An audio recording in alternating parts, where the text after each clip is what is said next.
Eh bien, bienvenue dans le podcast Face à Face. Aujourd'hui, on est sorti du Zoom et on est venu dans les studios de chez Fovea, une jeune entreprise de la région de Québec qui est gérée par deux gars, donc Clément et Guillaume. On reçoit aujourd'hui Clément. Je suis très, très content de vous le présenter. Voici Clément. Face à face!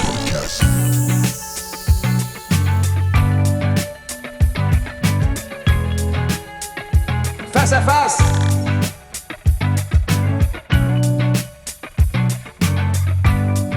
C'est le fun de t'avoir avec nous autres, Clément. Je voulais parler avec toi parce que c'est une réalité que je constate de plus en plus, puis c'est la création de contenu. Puis vous êtes une petite boîte de Québec, puis ça, je trouve ça vraiment important pour moi. Je fais un peu d'éditorial, mais d'avoir une boîte de Québec. On est tout seul pas mal, Puis, hein? ouais, non, c'est le fun. Mais tu sais, d'abord, on te connaît pas. Raconte-nous un peu ton histoire. Moi, j'ai fait pas mal de musique Ok. dans ma jeunesse. J'ai fait On a le beau tous passé conservatoire, par tout ça. Comment? On a tous passé par là, finalement. Forcément. Fait que j'en ai fait en masse. Ok. Puis rapidement, j'ai eu des bandes. OK? Puis dans les bandes que j'ai eues, j'avais le rôle pas mal de gérant d'artiste. Ok. Moi, je prenais le lead dans ces projets-là. OK? Puis assez vite, j'ai constaté qu'il y avait un besoin. Puis là, on remonte, mettons, en 2008-2009, dans ces coins-là. Ouais. J'ai tout de suite constaté qu'il y avait un besoin de création de contenu fort, tu sais. Nos méthodes de communication, nos canaux de communication, c'était Facebook. C'était les tout débuts, d'ailleurs, de Facebook. Puis j'avais un peu pas un malaise, mais je voyais rapidement que aller en impartition pour tous ces projets-là, ça allait devenir compliqué. OK? Assez énergivore, tout ça, de gérer, faire coïncider les horaires. Je comprends. Tout ça. Ouais. Fait que j'ai rapidement acheté de l'équipement. Ok. Puis j'étais un cinéphile, tu sais, fini. Là. OK. Fait que ça m'a fait vraiment plaisir, en fait, de me mettre les mains dans le travail, puis d'en créer du contenu. Puis de Ok. fil en aiguille, j'ai commencé à faire de la production.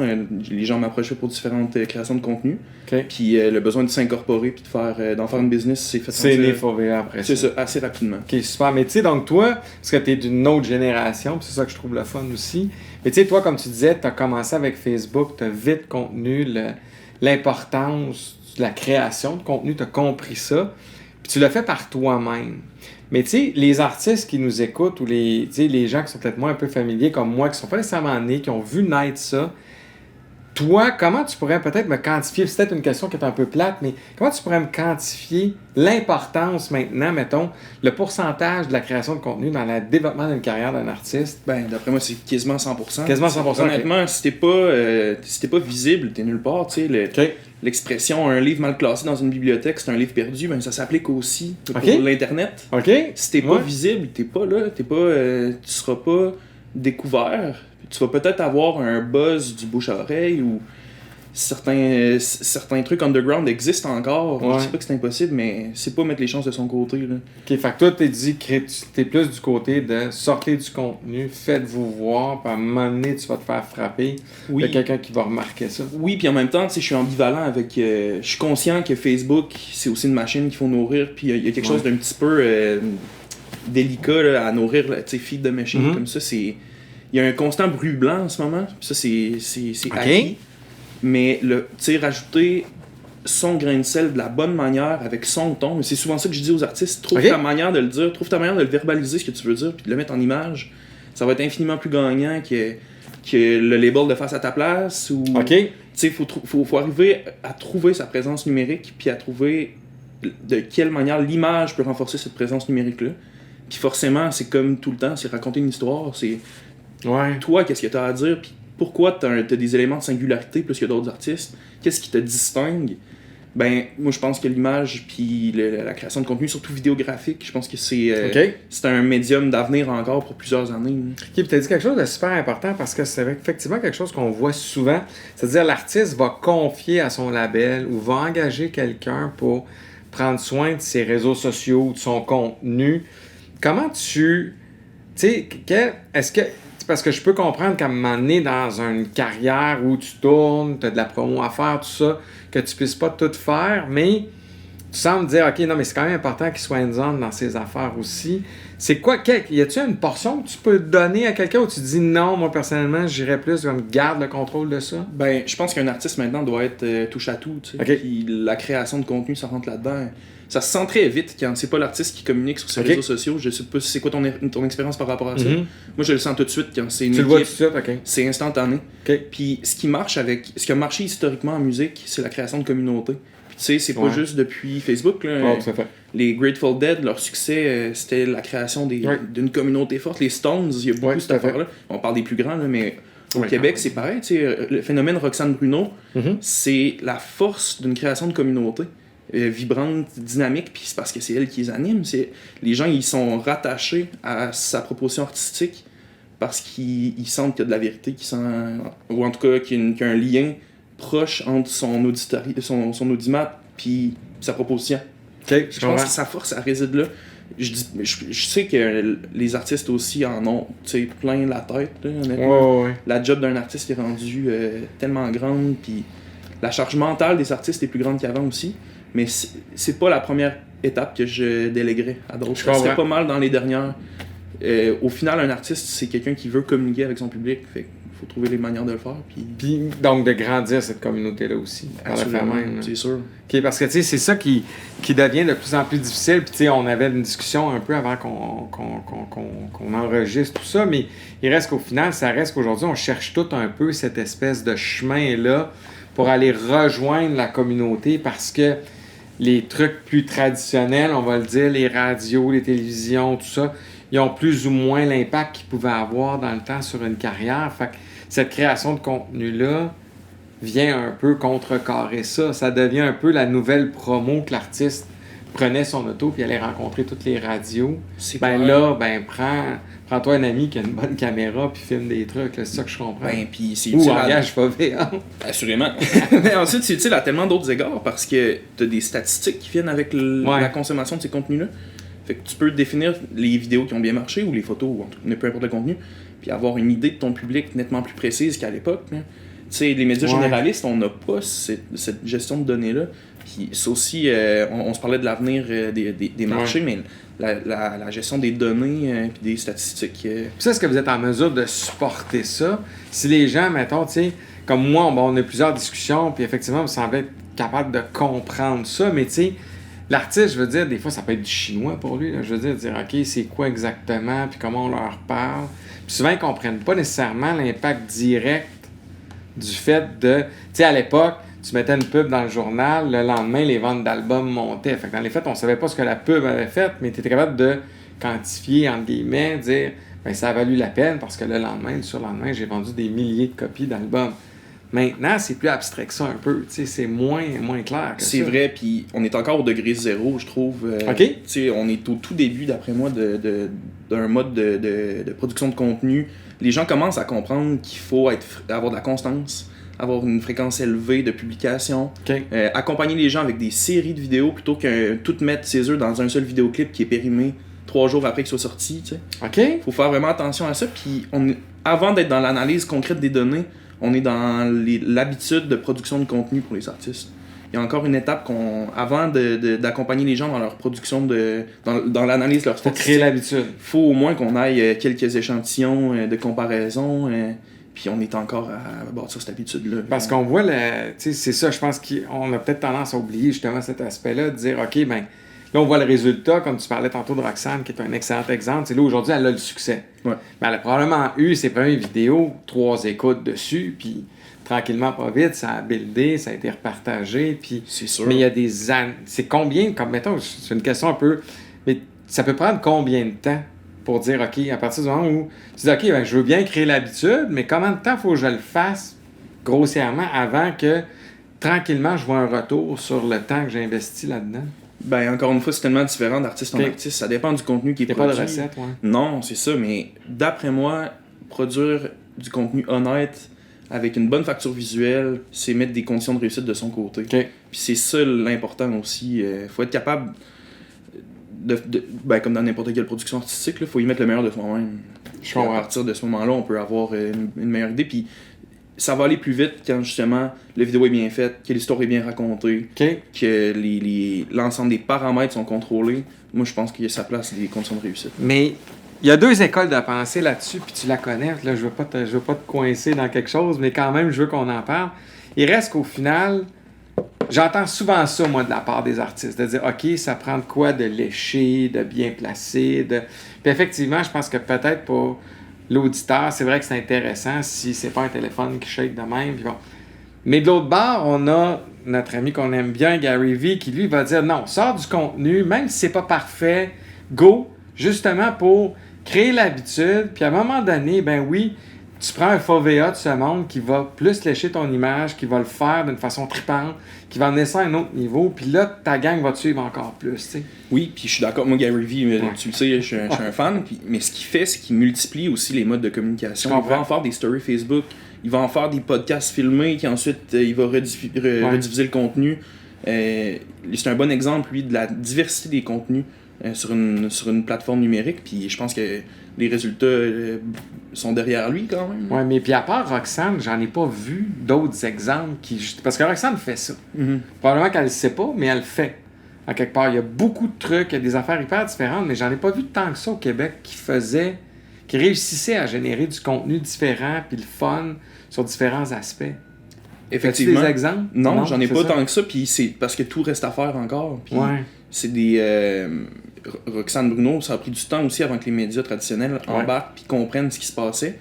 Puis je trouve qu'il y a d'autres artistes qui pourraient avoir le même style de production qui serait très très efficace pour pénétrer d'autres marchés puis atteindre le grand public. Là. Mais comment tu sais, moi demain, là, quelqu'un dit OK, moi j'emboîte le pas, parce qu'au final, moi je suis un peu d'accord avec toi, il y a comme pas personne qui a embarqué vraiment, qui a embrassé cette espèce de mode de marketing-là, parce que c'est ni plus ni moins ça. C'est quoi l'élément qu'il faudrait faire pour que ça déclenche chez les gens puis dire OK, ben garde, faut embarquer là-dedans? Je sais bien, je saurais pas te répondre, mais en même temps, c'est parce que Gary Vee, c'est ça qu'il dit depuis quasiment 10 ans. Je suis d'accord. Il dit faites-le. Moi, je le fais, je vous le dis, il n'y a pas d'autre secret. Il répète souvent, la clé, c'est la constance, la qualité du message, l'histoire racontée. Puis, il répète la constance. T'sais. C'est ça qu'il faut faire. Il n'y a pas d'autre méthode. Tu me demanderais de trouver une recette secrète. La seule recette que j'ai à te suggérer, c'est de pratiquer la même recette souvent.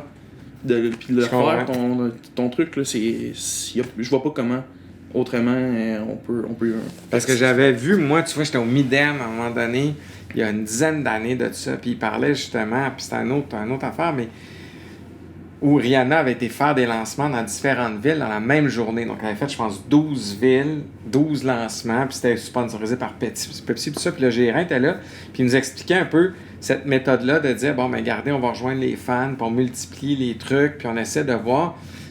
Puis elle y croyait pas vraiment. Puis il avait dit, je vais te montrer les chiffres le lendemain. Puis il avait dit, regarde, t'es allé dans telle ville, voici tes ventes normales, voici ce que tu as fait maintenant. Puis moi, j'avais utilisé ça avec Annie, en disant, ça donne rien de faire des vidéos, c'était sur Facebook, à l'époque, c'était des lives pour vendre des trucs. Je disais, OK, fais-en un, puis on va regarder les ventes le lendemain.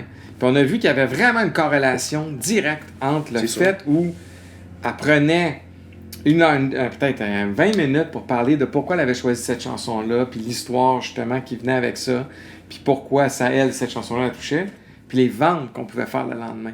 Mais j'ai quand même pris la peine, tu sais, d'analyser cette chose-là en disant, mais regarde, montrer à l'artiste, OK, tu le fais, voici le résultat que ça donne. Ben, tu me demandais un exemple d'artiste québécois, ou en tout cas francophone, Damien Robitaille durant la pandémie. Oui, totalement. Il a commencé, puis je serais curieux de voir ses statistiques au début de ses lives versus la fin. Ça doit être... fait 200 Oui, c'est ça, mais ses statistiques ont juste dû monter. Ouais. Puis à un certain moment, je sais qu'il y a des stars américaines qui repartageaient ses affaires, fait que ça a augmenté ultra rapidement ses statistiques. C'est ça qui arrive, c'est qu'en le faisant, à un certain moment, les gens embarquent dessus. La constance. Ils embarquent dans le wagon, puis les podcasts, ça fonctionne beaucoup comme ça. S'il n'y a pas de récurrence dans un podcast, moi j'embarque moins en tout cas. Je comprends. Fait que je pense qu'il faut le traiter comme ça, puis évidemment que ensuite taper avec un bon son, une bonne qualité vidéo, une direction photo léchée, avec des tout petites équipes, parce que c'est ça qui est en train de changer aussi. L'industrie du disque a changé assez vite la télé est en train de changer très très vite. OK. Puis les habitudes de consommation des gens accompagnent ça. Je pense que les grands plateaux vont être en perte de vitesse. Les tout petites équipes super souples vont être en prise de vitesse. Une équipe qui peut se déplacer rapidement, pas trop compliqué, avoir un bon son, une bonne... Parce que ça fait un peu partie de ton modèle, ça, de dire on est flexible, on bouge vite. Parce que c'est, tu sais, bon, les gens le voient pas, mais ici, c'est fantastique. Vous êtes une toute petite équipe, mais ça marche, là. C'est le truc, c'est la souplesse, la créativité, puis évidemment la façon qu'on a de raconter des histoires, parce que c'est ça qui nous intéresse aussi. Au-delà de la technique, qu'est-ce qu'on dit, qu'est-ce qu'on a à offrir. Puis là-dedans, on accompagne les artistes en idéation, en création de contenu. On a un service qui est très, très collaboratif, co-créatif, finalement. Puis toi, comme artiste, déjà, tu fais de la musique encore aujourd'hui. Je dirais pas que tu m'as donné un album tantôt, mais que j'ai très hâte d'écouter. Mais il reste qu'au final... toi, tu as cette sensibilité-là qui fait que le musicien ou l'artiste qui vient te voir, ben, tu as aussi cet angle-là. Là. Ça t'aide. C'est ma passion aussi, développer des projets, monter des projets artistiques, développer des artistes. Puis je sais où est-ce que les gens veulent se rendre avec leurs trucs. Fait que j'accompagne d'une façon très, très particulière. Je mets beaucoup de cœur en fait là-dedans. Puis je pense que ça fait une grosse différence.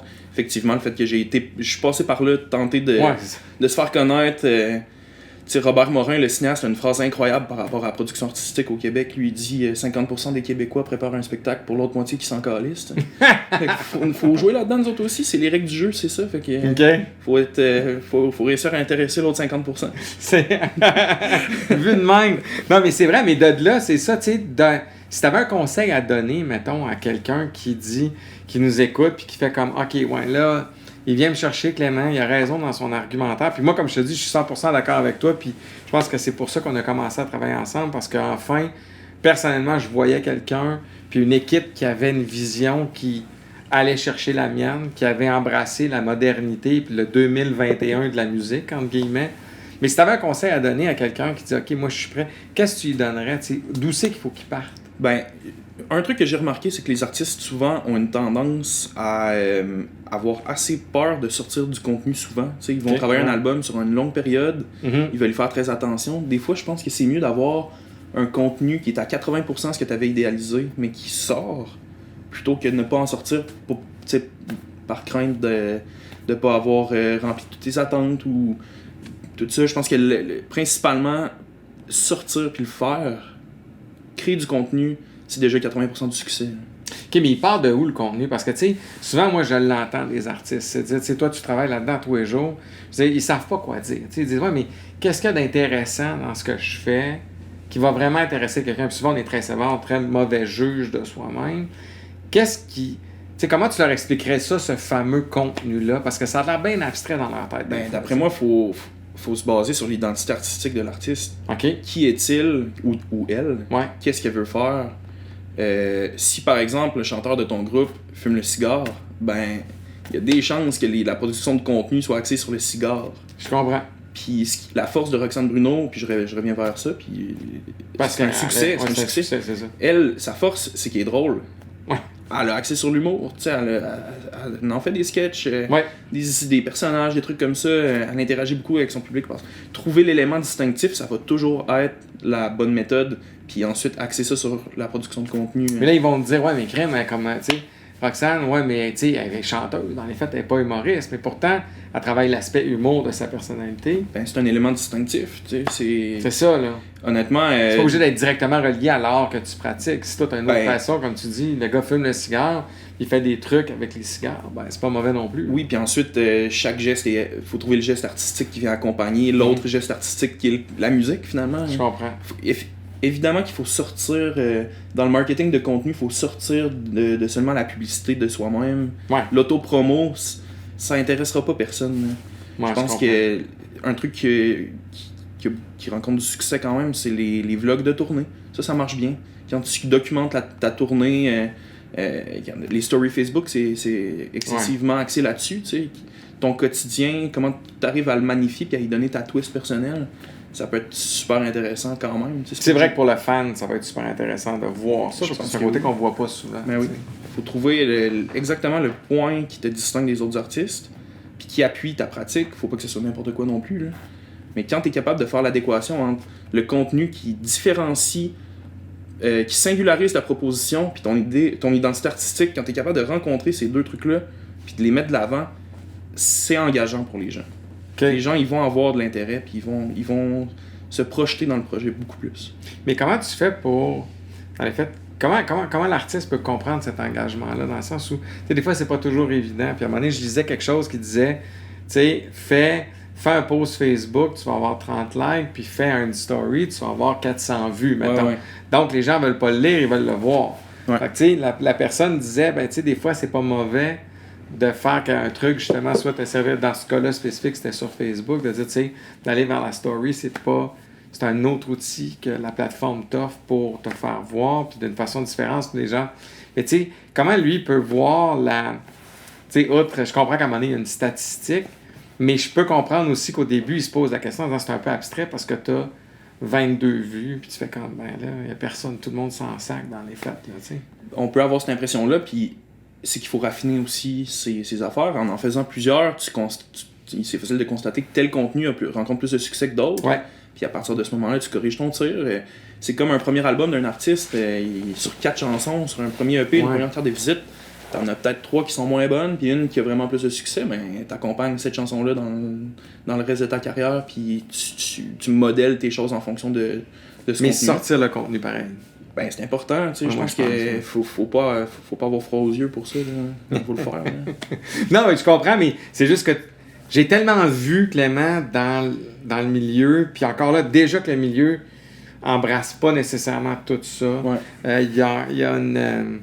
je pense qu'il y a une certaine... comment je pourrais dire ça? Une certaine gêne, une certaine... puis pas de façon péjorative, mais un certain petit Québec, faut pas trop brasser les trucs, faut pas trop brasser d'air parce qu'il faut pas déranger. Mais au final, dans ça, il y a quelque chose qui peut avoir l'air dérangeant, entre guillemets, mais au final, qui devient, comme tu dis, un outil de travail extraordinaire. Mais je pense que on n'a pas encore embrassé ça, tu sais. Non, il reste de la place. Encore beaucoup de chemin à faire, Ah oui, puis de toute façon, les gens sont voyeurs. Ils veulent en savoir plus sur les projets, ils veulent voir qu'est-ce que tu fais, ils veulent se comparer aussi, même si c'est avec des artistes. Les gens veulent savoir, tu sais. T'as dû l'expérimenter, même si t'as pas autant de likes sur une publication, les gens la voient passer, puis même si c'est pas engageant, ils l'ont vu, tu sais. Ça change quand même les choses. Moi, quand je suis sur un tournage, je vais tout le temps faire une story de ma journée de tournage.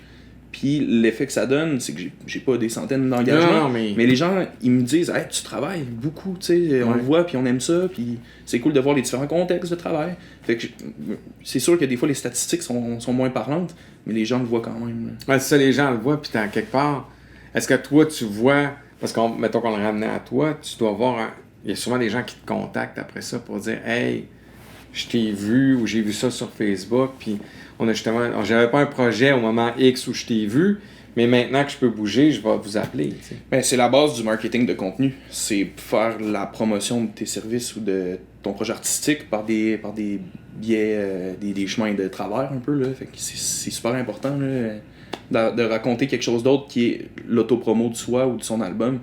Il n'y a rien de plus plate que voir tout le temps... C'est un lien vers Spotify, abonnez-vous, likez-moi, tout ça. Non, je vais le faire si je suis engagé. Trouve-moi une raison d'être intéressé, puis ça va me faire plaisir d'être intéressé. Ça. C'est ça, c'est dans les fêtes, c'est pique-moi une jasette. C'est raconte-moi d'autres choses que t'as sorti un album. Ben oui, parce que ça va, là. On est bombardé de promotions, de publicité. C'est clair, ouais. On n'a pas besoin de s'en faire ajouter plus. Là.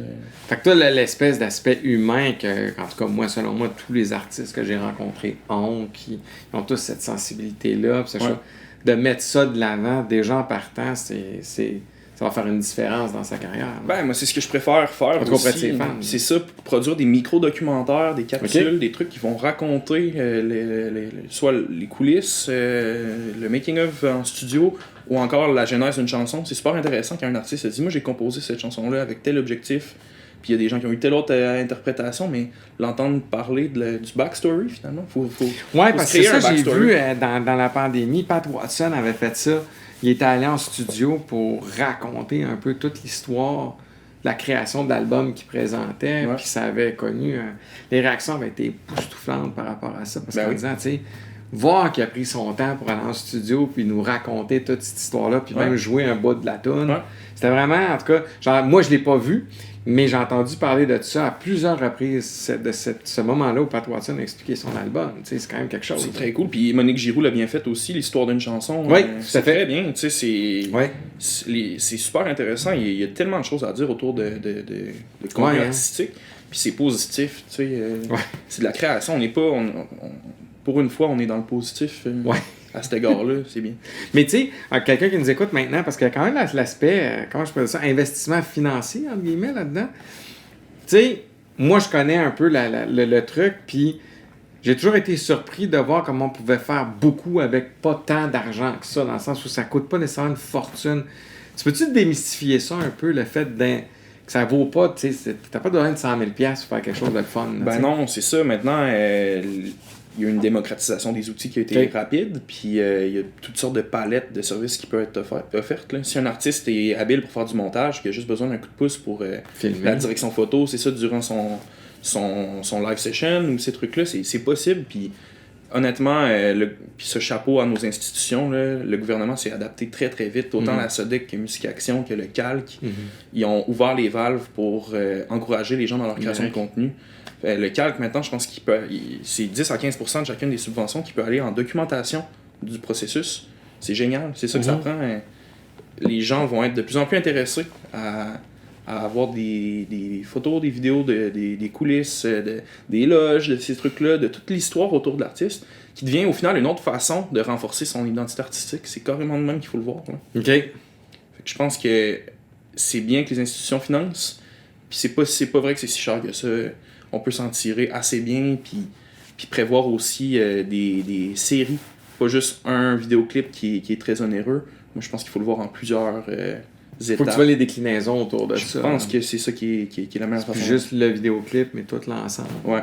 OK. Ben, hey, merci infiniment de ton temps, Clément. Ça a été vraiment gentil. On va sûrement se reparler sur le podcast. On va avoir des questions. C'est bon. Merci. À plus. Face à face.